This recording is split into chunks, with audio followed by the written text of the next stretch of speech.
کتێبی نوێژ نووسینی مامۆستا محەممەد فەتحوڵڵا گولەن.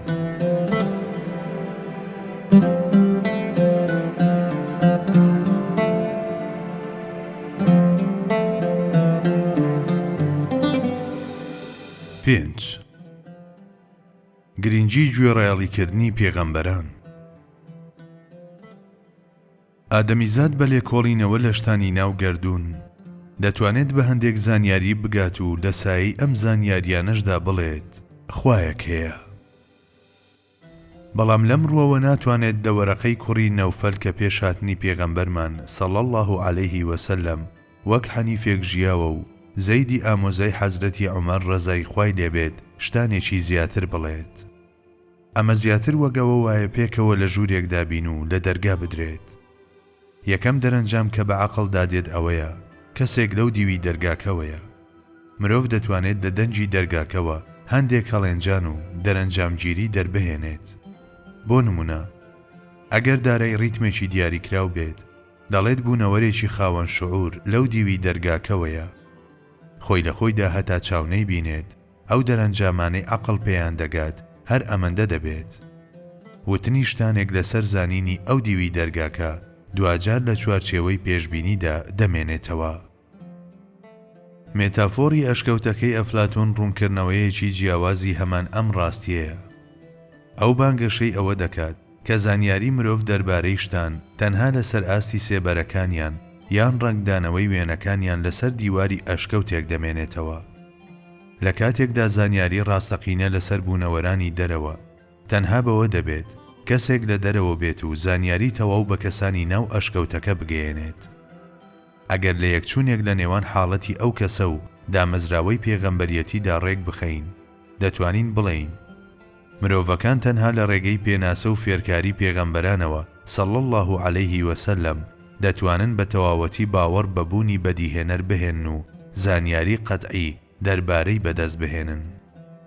بۆ نمونە ناو و سیفەتەکانی ئەو شتانەی کە وەک پەرستش لە بەندەکانی دەیخوازێت، شێوازی عیبادەتەکان، شتانێک کە تەنها لە ڕێگەی پێغەمبەرانەوە دەتوانرێت بزانرێن. گەردوون وەک کتێبێک بەدیهێنراوە و خراوەتە پێشچاوی مرۆڤەکان. شتان و ڕووداوەکانی ناوی خاوەنی پەیوەندی و هاو ئاهەنگین لەگەڵ یەکتردا. ڕوون و ئاشکرایە کە لە پشت ئەم هەموو گۆڕانکاریەوە هێز و توانایەک هەیە. ئەگەر گوێ لە وتەی پێغەمبەران ڕانەگیرێت زانیاریمان لەسەر ئەم هێزە لە کۆتاییدا تەنها بەم جۆرە شتانە دەگات. ڕۆحێکی کولی هەیە کە هەموو شتان بەڕێوە دەبات، یان دەژیریەکان هەموو شتێکیان بەدەستە، یاخود لە هەموو مادەیەکدا ئەم هێز و توانایە بوونی هەیە. ئەم تەسەورانەش جگە لە شێواندنی بیری خەڵکی هیچ مانایەکی تریان نابێت. لە حاڵێکدا ئەو خوایەی جەلە جەلالوه کە لە ڕێگەی هەزاران ڕووداوی ناو گەردوونەوە خۆیمان پێدەناسێنێت لە چەندیەتی و چۆنیەتی پاک و بێگەردە.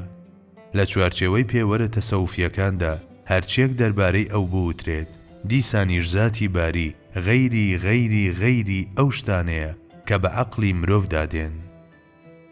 ذاتی ئەو ئیدراک ناکرێت، تەنها لە ڕێگەی ناو و سیفەتەکانیەوە دەتوانرێت بناسرێت.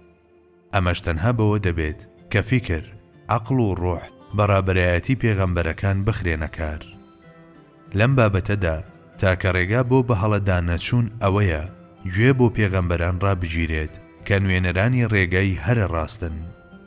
شوێنکەوتنی قافڵەی پێغەمبەران کە وابەستەی خوا بوون و ڕایان گەیاندووە جگە لەو واریداتانەی کە لای خواوە بۆیان هاتووە خاوەنی هیچ سەروەتێکی دینین، گەرانتی ڕۆیشتنی ئێمەیە لەسەر سیڕاتە المستەقیم. هەموو کێشەکان بە ڕووکردنە جیهانی پێغەمبەران چارەسەر دەبن و گەژ نەزانراوەکان لە هەرێمی ڕۆشنی ئەواندا دەزانرێن، چونکە ئەوان وەک ڕابەر و ڕێنمونی کار بۆ مرۆڤایەتی نێردراون.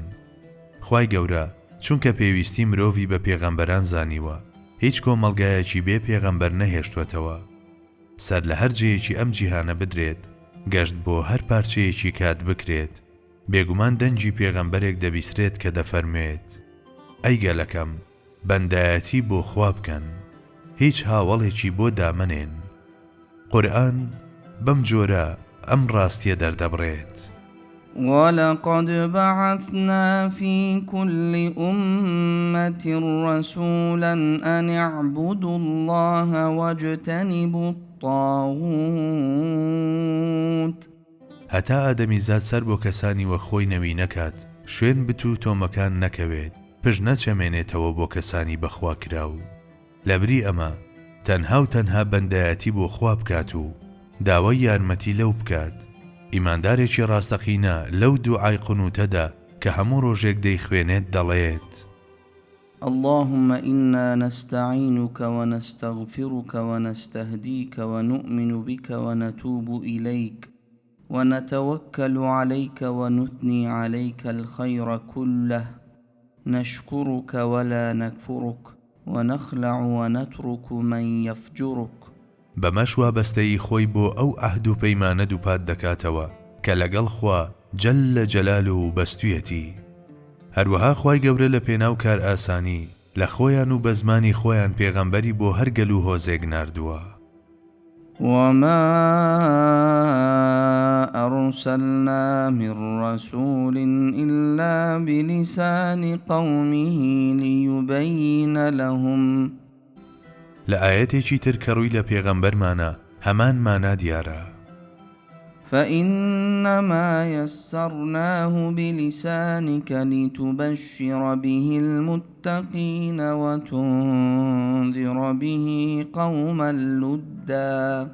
بەڵێ، پێغەمبەرێکی پیرۆز کە لە ناو عەرەبدا دەردەکەوت دەبوو هەر بە عەرەبی بدوێت، لە ناو هەر میللەتێکدا بوایە زمانی ئەوانی دەبوو هەتا هەموو بابەتەکان بەڕوونی باز بکرێن.